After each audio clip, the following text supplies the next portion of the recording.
Bienvenidos y bienvenidas, soy José González y hoy vamos a tomar un café con Aristóteles.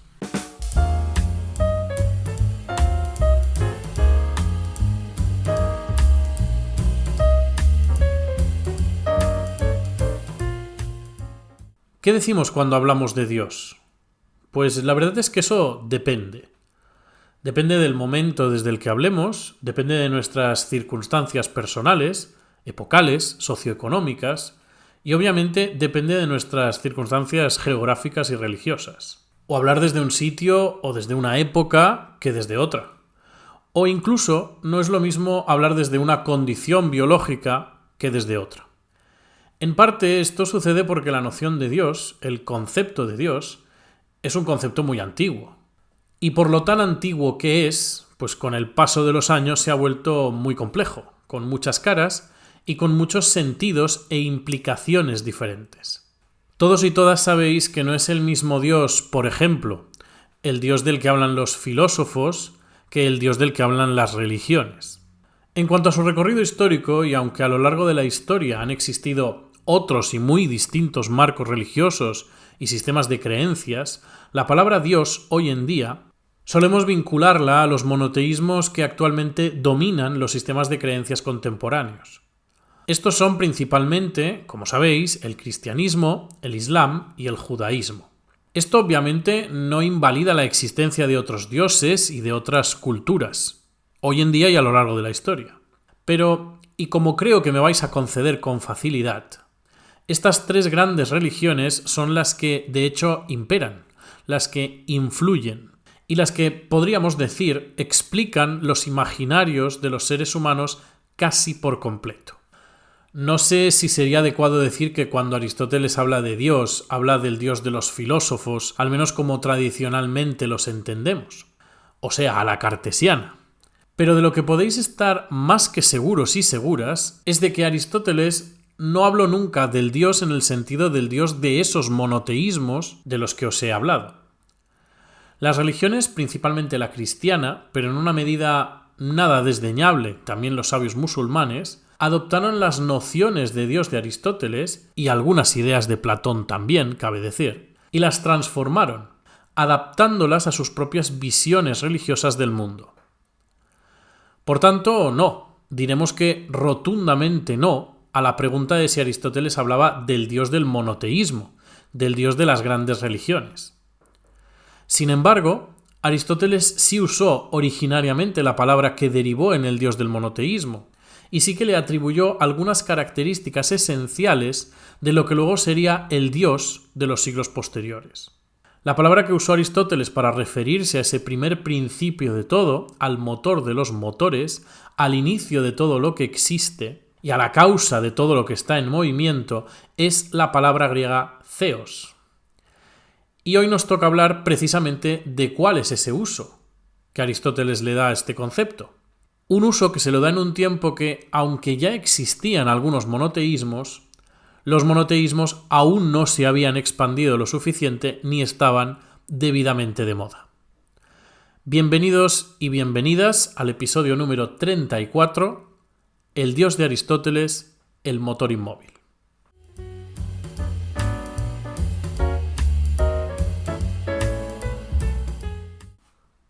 Aristóteles comienza el capítulo 6 del libro 12 de la Metafísica con una reflexión sobre la naturaleza del acto y de la potencia. Concretamente se pregunta qué es anterior en términos absolutos. ¿Y por qué diferencio aquí qué es en términos absolutos? Pues porque Aristóteles, como todos podríamos llegar a entender, entiende que si la potencia es la capacidad de hacer y el acto es el hacer mismo, la cosa hecha misma, en algún sentido, la capacidad debería ser anterior al hacer mismo, al hecho mismo. O sea, que yo no puedo leer sin la capacidad de la lectura, o yo no puedo escribir un guión sin la capacidad de escribir. Esta es la razón por la que yo, por mucho que me empeñe, por ejemplo, no puedo llegar a ser un roble. Porque el ser un roble no está inscrito en mi naturaleza. No tengo la potencia para llegar a ser un roble. Bien, pues en este sentido digamos parcial o relativo, la potencia es claramente anterior al acto. Pero en este punto Aristóteles nos señala algo muy interesante si tratamos de trasladar esta idea a la cuestión del motor inmóvil. Y nos dice lo siguiente: si lo anterior es potencia, de ahí podría no haber surgido nada, ya que la potencia puede no llegar nunca a actualizarse. Es decir, se puede no actuar nunca, aunque se tenga la potencia. Yo, por ejemplo, tengo la potencia de envejecer, pero si muero antes de envejecer, nunca actualizaré esa potencia. O yo que sé, también tengo la potencia de montar a caballo, pero en la medida en que nunca vaya a montar a caballo, pues esa potencia se quedaría en un mero no ser, pero podría ser. Para Aristóteles esta situación genera un problema, porque lo que existe en potencia puede eventualmente no existir o dejar de existir. Pero, ¿cómo va a dejar de existir, ni que sea eventualmente, el principio de todo lo que existe, ya que todo existe? Para el filósofo, en relación con ese principio, debía existir algo que fuera acto puramente, es decir, que existe de hecho, y que dé cuenta de todo el movimiento y el cambio posterior. Esta es la esencia del argumento de la necesidad de esa primera sustancia en acto, de ese motor inmóvil. Y es el argumento que da cuenta de la famosísima frase de Aristóteles: todo lo que se mueve es movido por algo. Esta es la manera de explicar el movimiento del cosmos. Solo si hay una primera cosa en acto y por tanto necesaria, es que es posible explicar el movimiento posterior. En el fondo, este argumento también puede entenderse como la paradoja de la regresión infinita de principios, o de motores. Si todo lo que se mueve es movido por algo, eso implica que siempre hay un motor anterior que mueve al siguiente. Pero, ¿de dónde sale el movimiento que lo inicia todo? Pues como el movimiento y el cambio son realidades que se dan en el mundo, o sea, no existe el caso en el que el cosmos sea algo quieto, esté parado, pues eso implica que hay un primer lugar, un lugar que no puede estar sujeto al podría ser propio de la potencia, un lugar que pone en movimiento todo lo demás. Fijaos cómo nos expresa Aristóteles esto en la metafísica. Nos dice: por consiguiente, el primer cielo es eterno. Por tanto, hay también algo que mueve. Y, puesto que lo que se mueve y mueve es intermedio, tiene que haber algo que sin moverse mueva, que sea eterno, substancia y acto. Este primer motor, como hemos dicho, pone orden. Pone orden porque imprime el movimiento al cosmos. Pero lo hace de una manera muy especial y muy particular, según nos dice Aristóteles. Para empezar, el motor inmóvil hemos dicho que no tiene potencia, que es todo acto, es puramente acto. Y cuidado porque esto tiene implicaciones filosóficas muy importantes. Me atrevería a decir incluso que esta definición, que algo no tenga potencia, sino que sea solo acto, bien podría ser la concepción aristotélica de la divinidad. Fijaos que si algo no tiene potencia no puede cambiar, por lo que el motor inmóvil sería una suerte de principio inmutable, y por tanto completo en su naturaleza ya tal como se presenta la realidad. Este primer motor no puede cambiar, y eso implica que tiene que ser un agente perfectamente terminado desde siempre. Y lo es desde siempre porque el motor inmóvil no puede pasar de no existir a existir, precisamente porque eso implica una potencia. Pasar a existir, como os imagináis, es una actualización, pero en el caso del motor inmóvil, esa actualización no es posible. Por lo que la única conclusión que se puede sacar de ahí es que el motor inmóvil existe siempre. Es siempre existente, o sea, es eterno, no tiene inicio ni tiene final. Y como no es capaz de cambio, no puede cambiar, más bien no lo necesita, además de ser eterno, es autosuficiente. Fijaos que a mí aquí no me interesa que creáis lo que dice Aristóteles como si fuera un dogma. Evidentemente, no creo que haya nadie que seriamente crea en la existencia del Dios del primer motor inmóvil como la plantea Aristóteles. Lo que es interesante es observar la lógica de la que sale de necesidad ese primer motor inmóvil. Evidentemente, esa lógica parte de la definición que mismamente le da Aristóteles. Si define a la divinidad como algo sin potencia, eso tiene unas determinadas implicaciones, las que acabamos de explicar. Pero insisto en que lo importante de este argumento no es lo que al final acaba concluyendo Aristóteles, sino que seamos capaces de seguir la lógica de la que surge esa necesidad. Con lo dicho hasta aquí, podemos afirmar que existe un primer motor y que ese primer motor es eterno y es autosuficiente. Y además es el encargado de imprimir el orden en el cosmos, de mover todo lo demás. Pero, ¿cómo mueve el motor inmóvil si no es movido, si no tiene un engranaje que pueda, digamos, transmitir el movimiento a otra cosa? Para explicar esto, Aristóteles nos hace una analogía con el deseo y nos dice: ¿por qué nos movemos hacia algo que deseamos al verlo? ¿Hay algún tipo de agente mecánico, algún engranaje que nos empuje hacia ese objeto que deseamos al verlo? Pues lo cierto es que no. Nos movemos hacia eso que deseamos porque nuestra voluntad lo percibe como deseable y lo deseable como bueno. Es decir, el deseo nos mueve por atracción, no por tracción. Pues de esa misma manera mueve el motor inmóvil. Fijaos cómo lo dice Aristóteles. Y mueve en cuanto que es amada. Utiliza aquí la palabra philoi. Mientras que todas las demás cosas mueven al ser movidas. Por lo tanto, aquí establece dos motores diferentes del movimiento. El motor mecánico, la manera mecánica de transmitir el movimiento, todas las demás cosas mueven al ser movidas, y una manera que no es mecánica, que también empuja al movimiento, que es la atracción, el philoi, philoi, y mueve en cuanto que es amada. Por tanto, el motor inmóvil, ese primer principio que es acto puramente y por tanto es eterno y perfecto, además de inmutable, mueve por atracción, no mueve mecánicamente. Y este punto es muy interesante porque va a dar pie a interpretaciones escolásticas que defenderán que el amor de Dios, es lo que mueve, lo que cohesiona el orden del mundo. Pero fijaos que Aristóteles no está hablando de ese amor, está hablando más bien de un amor relativo a la filía, que no deja de ser un tipo de amor, un tipo de querer, pero que en este caso se refiere a una atracción, a una tendencia a moverse hacia algo. Bien, pues ahora ya sabemos esto del motor inmóvil. Hemos dicho, puramente acto, eterno, perfecto, inmutable y que mueve por atracción. Pero no es lo único que tenemos que decir del motor inmóvil. De momento solo hemos dicho qué es, pero no hemos dicho cómo funciona, o qué es lo que lo caracteriza, cómo transmite esa atracción para mover todo el cosmos, todo lo que existe. Para hablar acerca de en qué consiste el hacer del motor inmóvil, es necesario que recorramos al capítulo 9 del libro 12 de la Metafísica, donde Aristóteles nos identifica el motor inmóvil con el pensamiento puro, con el nous, o sea, con el intelecto, el entendimiento. Esta no es una identificación trivial o caprichosa.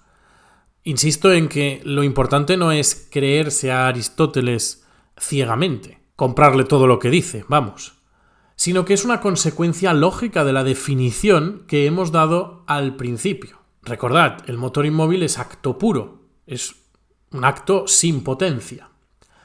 A esto hay que sumarle la idea de que todo lo que existe está ordenado de acuerdo con una jerarquía, digamos, anímica. Es decir, que la complejidad y por tanto lo que es más o menos elevado o noble es lo que clasifica la importancia, la jerarquía de las cosas que existen. En este sentido, el ser humano, en tanto que ser racional, es lo más elevado de las cosas que existen en el mundo. Y siguiendo esta lógica, la divinidad que representa el motor inmóvil tiene que superar esa naturaleza humana. Para Aristóteles, lo más elevado del ser humano es el pensamiento.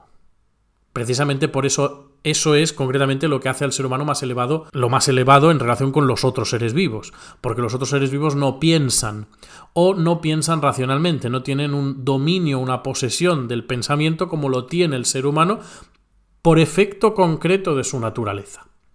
Pero este pensamiento propio del ser humano no es completamente perfecto. El ser humano se equivoca.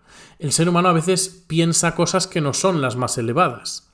O sea, el pensamiento es necesariamente imperfecto en el hombre.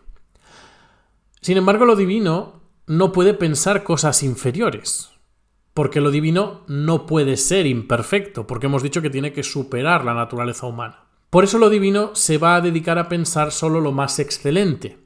Y para Aristóteles lo más excelente no es un tipo de cosas, sino que es la intelección de la intelección. Es decir, lo más excelente es el pensamiento del pensamiento. Así llegamos a otra expresión muy célebre de este filósofo. Una expresión que nos dice que el motor inmóvil es puro acto de intelección, o sea, es noesis noesios.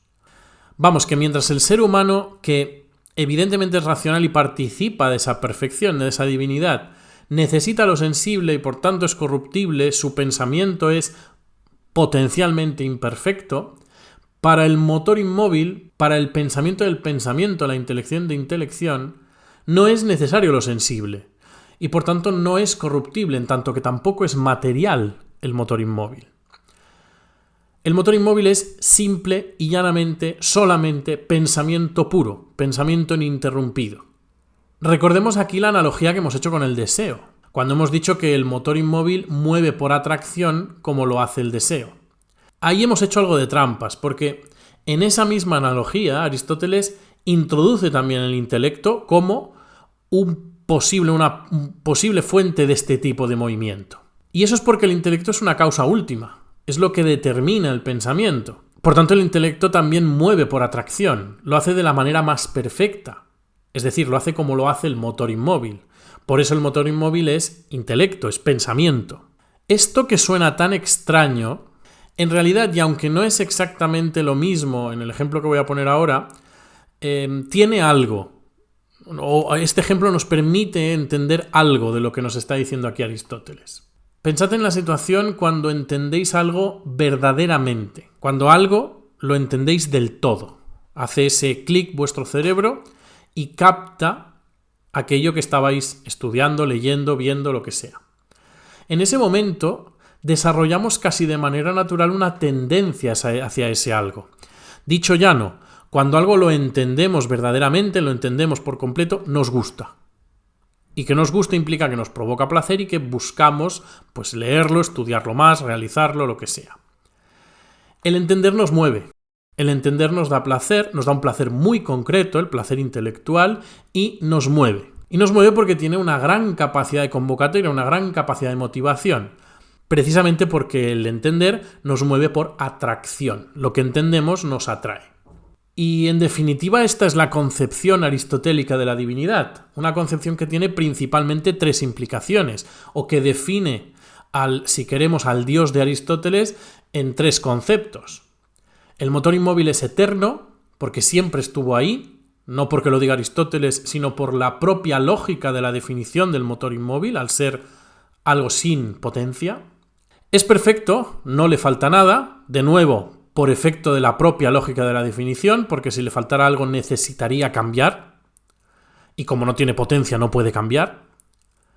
Y es bienaventurado feliz. ¿Por qué? Porque su actividad propia, el pensamiento del pensamiento, la pura intelección, es la actividad que nos lleva necesariamente a la felicidad completa.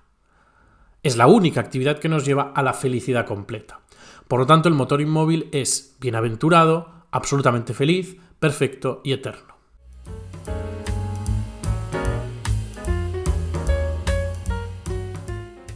Para Aristóteles, por tanto, la noción de divinidad tiene un contenido muy especial, muy concreto. La rúbrica general sería así: el motor inmóvil es la causa del orden del cosmos, el criterio que ordena la realidad. Todo lo que existe se mueve naturalmente hacia un bien último, y se mueve por atracción, del modo como se mueve el cosmos al completo. De este modo, el bien y la causa final quedan necesariamente conectados. Lo divino dirige las cosas y las hace tender hacia sí. El motor inmóvil es, por tanto, el bien supremo. No solo es lo que ordena, sino que es a lo que se tiende. Es lo que imprime un orden teleológico a la realidad. El motor inmóvil es acto puro y causa final de todo lo que hay, y por tanto es lo más perfecto y lo más deseable.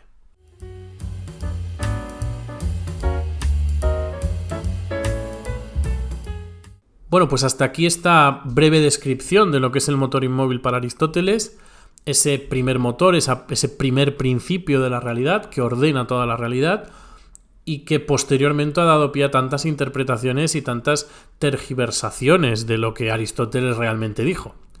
Recordad que el objetivo de este episodio no es que nos creamos dogmáticamente lo que dice Aristóteles sobre el motor inmóvil, sino que más bien es que tratemos de entender ¿Cuál es la lógica interna de esta construcción intelectual, de este concepto? ¿Cuál es la lógica interna que lleva a Aristóteles a postular el motor inmóvil y a postularlo con estas características? ¿Por qué es necesario para Aristóteles? Sin más que deciros por hoy, espero que os haya gustado el episodio, que os haya parecido interesante. Os invito a comentar por cualquiera de las plataformas por las que habitualmente me escuchéis. Y también os invito a compartir el episodio por las redes sociales si es que os parece lo suficientemente interesante. Gracias por estar ahí y hasta el próximo episodio.